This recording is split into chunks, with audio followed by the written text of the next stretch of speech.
Perspectivas Económicas con el doctor Juan Pablo Rodríguez, de lunes a viernes a las 13:30 horas y repeticiones a las 9 horas por MD Saltillo. ¿Qué tal, mis cibernautas? Tengan todos ustedes muy buenas tardes. Les saluda Juan Pablo Rodríguez. Hoy voy a estar miércoles, el viernes no voy a poder estar aquí, pero vamos a tratar de comentar algunas cosas que están pasando a nivel mundial. Estaba viendo un artículo de Martin Feldman, senior director de allá de Harvard, de la escuela de Harvard, de los grandes economistas que tiene Harvard de derecha, obviamente, pero no importa, son gente muy pensante y hablan pues sencillamente como lo que está pasando en el sistema, es decir, ese Martin Feldman. El problema es que ahorita pues ha habido un aumento desmesurado del valor de los activos, es decir, de las acciones, con el quantity easy que se aplicó de 4 o 5 trillones, que ahorita son 12 a nivel mundial o más, 70 trillones se habla. Entonces, el problema es, pues el dinero se fue a los grandes bancos, a las acciones, se generó una pésima distribución del ingreso y esto puede traer consecuencias el próximo año si las acciones bajan, porque el 35% de los que compran acciones en Estados Unidos son gente común que está comprando acciones para no ver afectado su presupuesto, es decir, sus ahorros. También las grandes, ¿cómo le podríamos decir? Los grandes fondos mutualistas de los Estados Unidos que manejan billones de pesos, están pensando, claro, que esto puede traer la próxima recesión, puede generar también problemas para todo el sistema, porque estos shareholders, o le llaman los accionistas, que el 35% de las acciones se vende al público en general, no solamente entre las grandes empresas. En Estados Unidos están acostumbrados a ir a comprar una acción y esto las ha levantado de precio, obviamente. Pero el que baje una acción pues implica bajar la renta o la utilidad que tienen estas gentes. Si, por ejemplo, Coca-Cola, que reportó utilidades, pues se le reparte algo a la gente. Entonces, al haber una baja de las acciones y baja de la utilidad, de la repartición de utilidad, automáticamente se afecta la renta de muchas gentes, clases medias, que le metieron dinero a las acciones. Y ahí es donde él ve que hay un problema, dice Martin Feldman, tener mucho cuidado porque esto puede impactar al curso propio de la economía en el próximo año. Es decir, lo que estaba Stockman diciendo en Contra Corner de una posible recesión, pues es viable y ya lo está comentando Martin Feldman. Del otro lado hay un artículo muy interesante de Nadal que sale en La Jornada sobre la renta básica. Aquí hemos discutido, jóvenes, que a pesar de una política fiscal de endeudamiento por parte de los estados, gobierno, se está gastando más de lo que le ingresa, pues vía venta de bonos, vía venta de CETES, vía directa para bonos gubernamentales, que lo están aplicando para que la economía no se recesione y se inflacione, como es el caso de Japón, Estados Unidos y Europa. Pues a pesar de esto la economía no está funcionando. Entramos a lo que Larry Summers habla de una economía de un bajo crecimiento permanente, secular. Y entonces lo que está provocando es que el sistema que creció al 3.5 durante la época posterior a la Segunda Guerra Mundial, pues ahora a partir de los años 80 de la implementación del neoliberalismo 78-80, después de Reagan y de la señora Thatcher, pues el sistema no crece más que al 1.2%. Y esto crea insatisfacciones, ha provocado, como lo decía yo, una gran cantidad de ingresos concentrados en muy pocas manos, lo que algunos analistas, economistas predicen, pues de que va a haber la destrucción del propio neoliberalismo. Es decir, el neoliberalismo lo llamaríamos una teoría económica encaminada a beneficiar básicamente al rico. Y esto, obviamente, al perjudicar a la gran masa proletaria del sistema, pues el sistema no puede estar funcionando adecuadamente por la falta de demanda.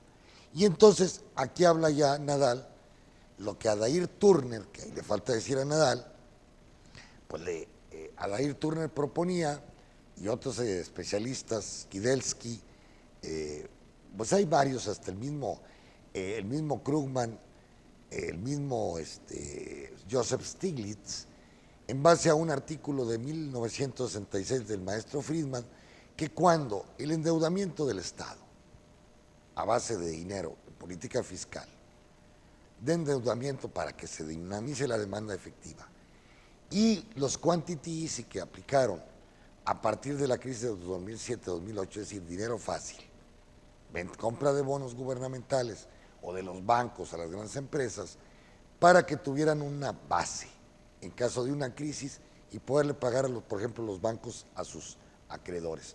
O General Motors o Chrysler, que también son bancos, porque prestan dinero para sus carros.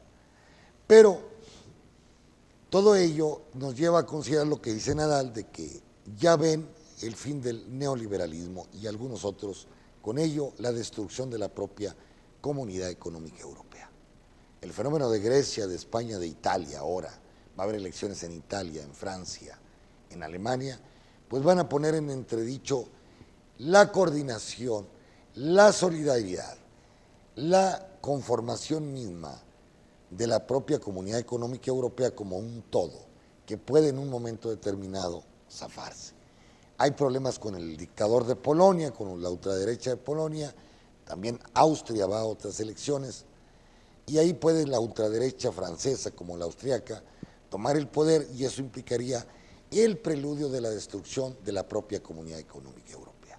Es decir, como parte del neoliberalismo que se generó en los años 70, se planteó la integración de Europa y el Tratado de Maastricht, posteriormente el Tratado Monetario, y esto, pues la propia crisis ha puesto en evidencia el funcionamiento de Europa como todo un continente, como una república que no lo es, porque tiene diferentes estilos fiscales, cada país tiene sus impuestos, cada país tiene sus tasas de interés, cada país tiene su control de bancos, entonces es un desastre. Europa lo que debió haber aspirado es tipo Estados Unidos de Europa, con una sola política fiscal, con una política monetaria, que claro, ahí está el Banco Central Europeo, una sola política social, en fin, pero no se logró llegar a este punto de integración europea. Y esto le está generando muchos problemas, sobre todo a los países del sur, que se ven explotados por Alemania, Dinamarca, Holanda, y hablo yo, países del sur como Francia, como España, Italia, Portugal y Grecia. Entonces, todos estos conflictos, pues lo único que está provocando es que la ultraderecha, a la respuesta de que no funcione la economía, pues está yendo a echarle la culpa que el problema es la Comunidad Económica Europea, cosa que no es así, es el sistema en sí. Yo lo he dicho, el problema del sistema capitalista es estructural, donde su demanda crece menos que su oferta debido a los bajos salarios, hay un problema de demanda efectiva y el sistema siempre está con crecimientos muy bajos. Entonces, Nadal habla precisamente de la renta básica como última opción, que ya hablaba Adair Turner, ¿verdad?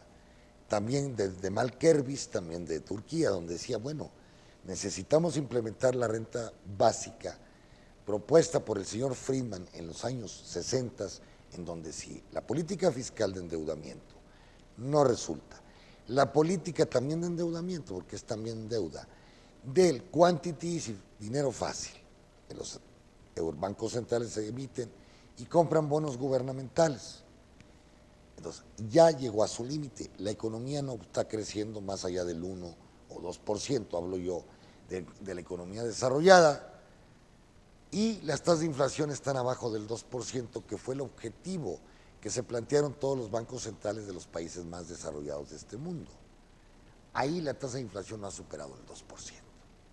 Y esto ha llevado, o esto ha sido consecuencia del bajo crecimiento, del gran endeudamiento que tienen los estados-nación y también como corolario, como complemento, el envejecimiento de la población, la baja de demanda de los viejos, hay que decirlo, el poco crecimiento de la población, y esto provoca que la demanda efectiva se vea peormente interrumpida o con mayor intensidad disminuida, llamémoslo, no interrumpida, porque siempre hay demanda. Entonces, pues Nadal y ellos hablan del fin del neoliberalismo y como último recurso la renta básica. Significa que el gobierno le va a regalar 5,000, vamos a decir $5,000 o 5,000 euros a cada ciudadano de Europa, de Japón, de Estados Unidos, de Australia, los países ricos. Y que esto va a servir para dinamizar la demanda efectiva. Que la gente gaste, que gaste la gente, con el propósito de empatar la demanda con la sobreproducción que tenemos hoy de todos los bienes a nivel mundial. Hablo yo de carne, hablo yo de acero, hablo yo de todo, carbón, producción de papel, producción de todo lo que ustedes quieran. Y en la cuestión de la renta básica, pues claro está que ha recibido críticas de los marxistas, y tiene razón Nadal, muy mal, de un señor Roberts, donde dice que esto va a permitir o esto va a servir para que los estados-nación, en vista del debilitamiento de los sindicatos a nivel mundial, pues impida el aumento salarial en cada uno el aumento salarial en los países centrales, básicamente, para poder ir recuperando la economía mundial. Entonces dice Roberts, el problema es que el dar dinero fácil a la gente, una renta básica, como derecho universal a cada individuo o cada familia que vivan en México, Estados Unidos, regalarles el dinero para que consuman, pues va a ser el pretexto para no aumentar salarios, por ejemplo. Va a ser una forma de manipulación por parte política, como lo hace el PRI aquí en México. Tendrían que venir a aprender del PRI cómo manipulan para la cuestión electoral. Y también sería muy problemático porque, pues muchas veces la repartición no es equitativa. Aunque se le va a quedar a cada uno que tenga una credencial de elector, se le va a dar una renta. Y no es equitativa porque a lo mejor el muchacho, pues su familia recibió 2, 3 rentas. A lo mejor él vive con sus papás y sus papás también recibieron una renta. Entonces, esto puede provocar que la gente no trabaje. En Estados Unidos muchas personas latinas y negros principalmente, también blancos, que dependen del apoyo gubernamental de Estados Unidos, pues no trabajan, les va muy bien, recibiendo ahí $1,000, $1,500 mensuales, con eso se la llevan, y nunca promueven pues buscar un nuevo trabajo. Y esto pues es peligroso también para el sistema. Es decir, por eso hablan que una tasa de desocupación del 5% es buena, porque todavía el empresario tiene cantidad de gente disponible para poder emplear y para poder jugar con la movilización o la rotación que tiene mucho la mano de obra en todos los países capitalistas, y más cuando las economías crecen. Ustedes van a observar que aquí en Puebla, en San Luis, en Saltillo, todo lo que es la zona industrial, automotriz, está habiendo mucha rotación de la mano de obra. Hablaba ayer con uno de los directores de Magna y me decía, traemos problema porque la gente está con nosotros un mes, 2 meses y le ofrecen más dinero y se va. Y entonces nos costó capacitarla, nos costó hacer los trámites del seguro, de todo, y la gente le está valiendo madre. Y tienen razón, cada uno va buscando su propio beneficio. Pero en esta rotación pues se afecta mucho al buen funcionamiento y a la productividad de las empresas que originalmente contrataron a estas personas. Entonces, hay broncas. La renta básica, dice Nadal, no le va a quedar más remedio. Al final hay un párrafo que dice, ¿tienen las economías capitalistas los recursos para aplicar la renta básica? Pues claro, tienen el Banco Central, pueden emitir dinero. La respuesta es afirmativa.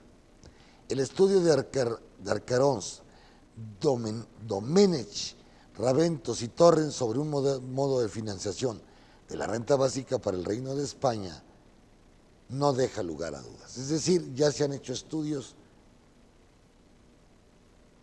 Dice, en el contexto de una economía capitalista afectada por la deflación baja de precios, que se asocia a un estancamiento de larga duración, como dijo Somers, la renta básica constituye un poderoso instrumento para estimular la demanda efectiva. Y ciertamente es más efectiva que la postura de política monetaria, que hoy entrega al sistema bancario billones de pesos con el quantities y con el dinero fácil, entregaron a los bancos, para que los bancos prestaran. Pero no prestaron, se dedicaron a comprar acciones de sus mismos bancos y a dejar el dinero como un depósito de seguridad, para en caso de que haya alguna crisis. Y ciertamente es más efectiva la postura de política monetaria, que hoy entrega al sistema bancario billones de dólares para que los recicle en su interior y para que las grandes corporaciones mantengan el casino llamado bolsa de valores. Tienen razón, al haber mucho dinero la gente se va a la bolsa de valores, se ha especulado, puede caer la bolsa, los bancos tienen ese dinero, los activos se inflaron artificialmente en ese casino, en esa economía zombie, como dice Casey Report, también de Russia Today, que se lo recomiendo, un casino, aumentan las acciones artificialmente por el dinero fácil. Entonces dice, pues vamos a dejarle mejor dinero a la gente. Pero dice Roberts, marxista de izquierda norteamericana, dice, no, porque eso nos puede afectar los salarios. La gente ya no lucharía por mejores salarios. Y esto tienen razón también. Es decir, hay que ponderar. Por eso en Suiza se hizo un referéndum, el cual, por cierto, lo perdieron. Los rentistas, los que querían una renta gratuita, y el pueblo suizo dijo no. ¿Por qué? Porque lo único que va a provocar es que el Estado se adelgace, porque el dinero tiene que venir del gobierno. Adelgazan el gobierno, le dan el dinero a la gente, pero la intervención del Estado en la economía pues va, si bien por el momento dan el dinero, a la larga va a disminuir el poder del Estado para poder regular todas las actividades capitalistas. En fin, es una buena discusión, hay que leerlo. Vean el artículo de Feldman, el artículo de Krugman, el artículo de Adair Turner, que están en Project Syndicate y que se lo recomiendo. Y por cierto, hablando de salarios, salió de un artículo interesantísimo. ¿En dónde salió? En Bloomberg. Y ahí hablaba de que el estado de Washington, el estado de Nueva York, el estado de donde más aumentaron, parece que Portland, allá en California también. Entonces, hablaban de Ray Holtz, se llama Ray Holtz, es una comentarista en Bloomberg, que se lo recomiendo, y ahí él hablaba precisamente de que se decía que en los estados donde iban a subir a $20 el salario por hora, pues iba a haber una gran inflación, las empresas se iban a alejar de este estado, cosa que no sucedió. Al contrario, las economías, le pasó lo que a Holanda en los años 60, creían que iban a una crisis Holanda, no, les fue re bien, porque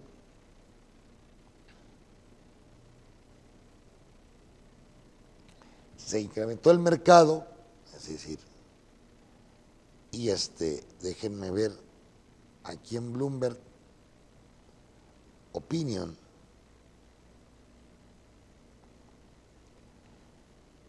pero es Reinger, parece que se llama Reinger, está en Bloomberg, habla sobre el problema salarial. Y habla también de unos estudios que se hicieron en la Universidad de Berkeley y demuestra que finalmente estos gobiernos que aumentaron el salario en los Estados Unidos les ha ido mejor que aquellos que no lo han hecho. Entonces, bueno, ahí está. Es para que cada quien opine lo que quiera, pero pues los hechos en realidad nos está diciendo que Barry Ritholtz, R-I-T-H-O-G. Este señor fue el que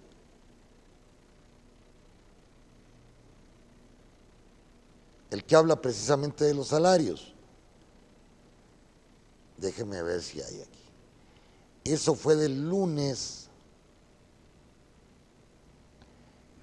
Eso fue del lunes que se habló.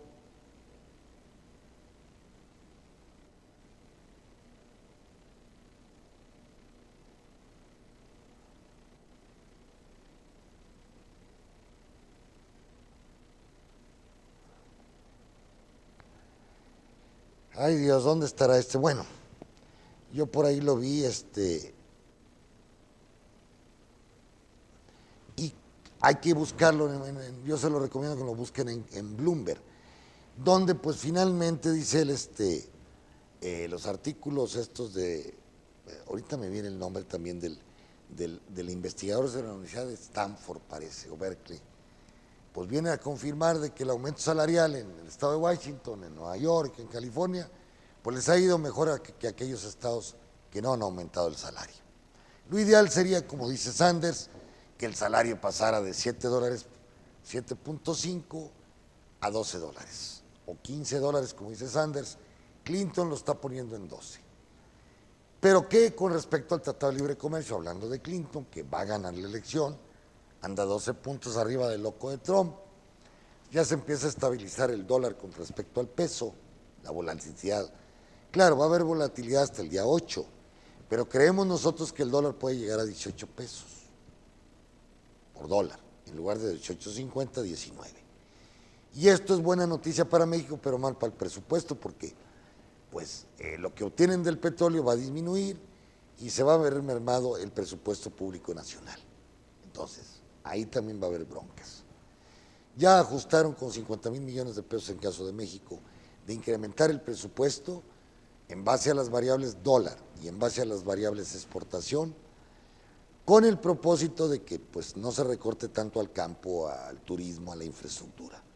Porque aquí, acuérdense que en México nos controlan los neoliberales en la ciencia económica, los del ITAM, y para ellos hay que conseguir madreando al obrero, dándole muy bajo salario y generar un proyecto de comercio internacional, de balanza de pagos superavitario, pero que no lo hemos tenido. De 20 o 30 años, solamente 3 años hemos tenido superávit. Desde que están los neoliberales, siempre hemos tenido una balanza de pagos, estructuralmente hablando, deficitaria. Y entonces, ahorita, a pesar de la devaluación del dólar, pues la balanza de pagos está haciendo con 14,000 millones de dólares en déficit, y eso implica que haya una gran demanda de dólares en el mercado interno y provoca que el dólar siga subiendo un poco o que no caiga completamente a los 18, sino que esté permanentemente presionado a la subida. Y esto se debe, como les digo, a que generaron un modelo de economía de exportación donde no hay un modelo nacional de mercado interno, y ahora que Estados Unidos entra en una nueva probablemente recesión, porque la industria va bajando de crecimiento, pues nos va a provocar también que tengamos una balanza de pagos y una deuda incrementada y una balanza de pagos más deficitaria. Y este es el problema que siempre tiene México, porque no tenemos un modelo de crecimiento interno. ¿Por qué? Porque aquí lo único que le ha preocupado al ITAM y a alguno que otro chico del TEC, pues es que el salario baje para que sean más rentables las inversiones de la gran empresa transnacional. Y lo único que nos provoca es que al no crecer el mercado interno, su demanda efectiva, que es la que mueve el 60% del PIB, pues este PIB tiende a ser pues mínimo con respecto al ingreso por habitante. Es decir, este año vamos a crecer al 1.9 y el ingreso la inflación, perdón, el ingreso por el término de población va a crecer al 1.4, entonces tendríamos como un ingreso neto para la población mexicana por habitante del 0.05. ¿Sí? Nunca podríamos alcanzar el desarrollo a estos ritmos, es decir, llegar a tener ingresos como el de España, como el de Francia, no como el de Estados Unidos ni Qatar, pero países medianos. Entonces,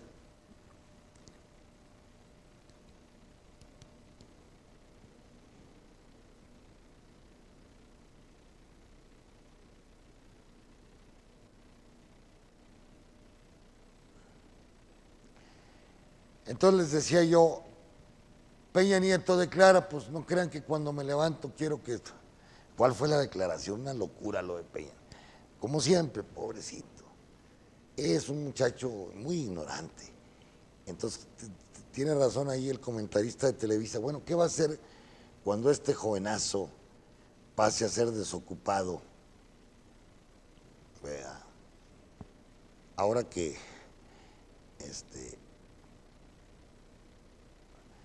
y declara, no me despierto pensando cómo joder al país.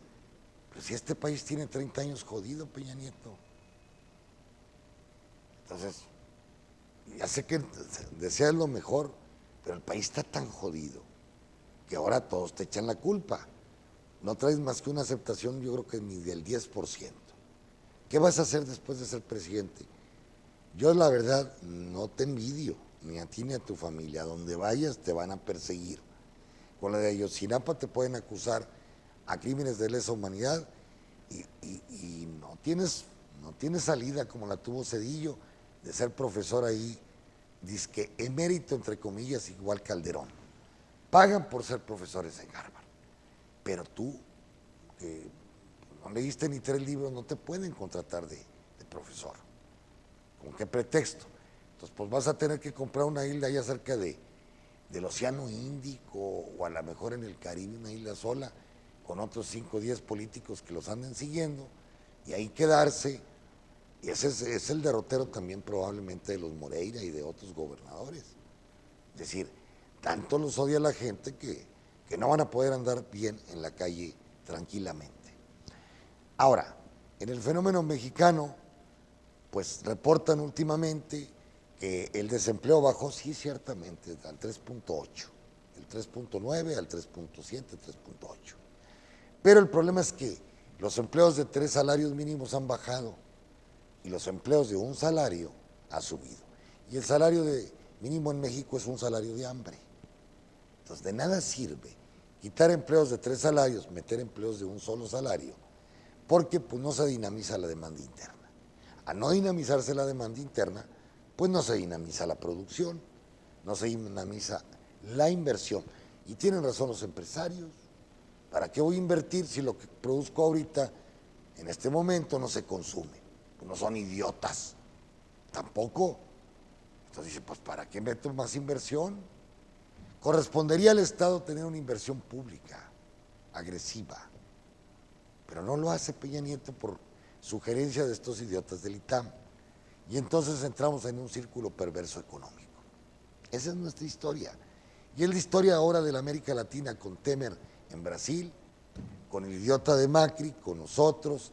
Parece que todos se pusieron de acuerdo. Pobre continente de América Latina. Porque lo único que lo están llevando es nuevamente a un empobrecimiento de las grandes masas proletarias de este continente. Entonces no se quejen si algún día hay un movimiento revolucionario, pues el propio neoliberalismo los está provocando. Bien, son los comentarios de hoy. Les decía, léanse Project Syndicate de Fieldman, léanse a Reichholz en Bloomberg, buscar lo del salario, y se van a dar cuenta que pues no andamos mal, más o menos coincidimos. Por lo pronto también es que el día 8 es la elección en Estados Unidos, muy probablemente pues vamos a ver el triunfo de Hillary Clinton, y lo mejor, ¿saben una cosa que sí quería yo comentar?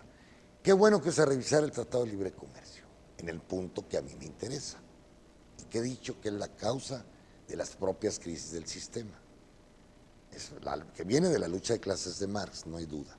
El bajo permanencia del salario es una lucha de clases con respecto a la utilidad o a la ganancia. Yo creo que de las propuestas que debe hacer Hillary Clinton es que en México se aumente el salario por decreto, como lo hicieron los alemanes con España y Portugal y Grecia.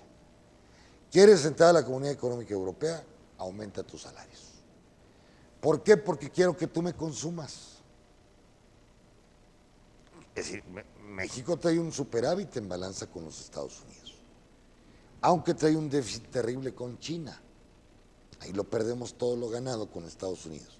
Entonces, lo ideal para Estados Unidos debería exigirle a México que aumente sus salarios, con el propósito que en un futuro las fronteras Canadá, México, Estados Unidos se abran como en Europa, que haya libre movilidad de mano de obra. Pero el diferencial de 70 pesos o 100 pesos, que equivaldrían a $50, 55 dólares el día, contra $15 la hora, pues entonces va a haber problemas. Yo creo, jóvenes, que definitivamente vamos a un corte, por favor.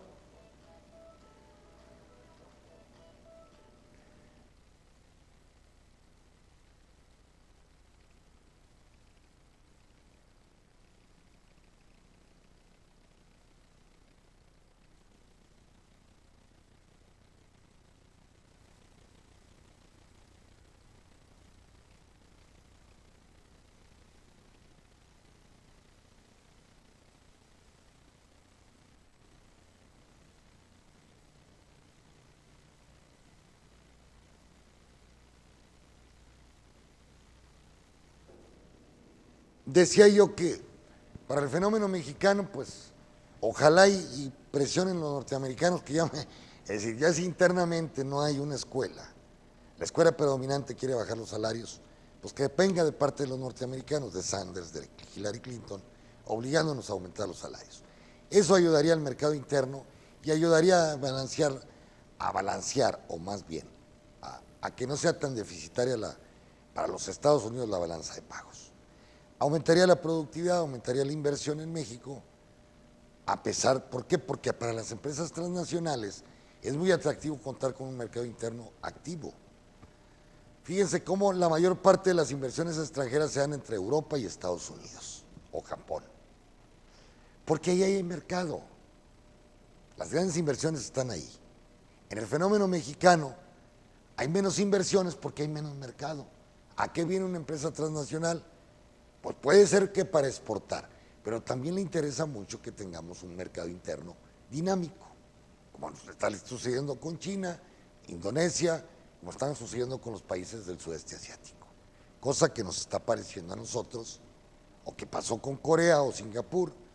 El hecho de que tengamos una escuela neoliberal y que reprima el salario, pues lo único que estamos provocando es que no vengan inversiones para aprovechar nuestro propio mercado interno. Bien, ¿cómo andan las bolsas a nivel mundial? Pues todavía andan ahí esperando qué va a pasar con Trump. Ya les decía, parece que las encuestas nos dicen que Trump va a perder.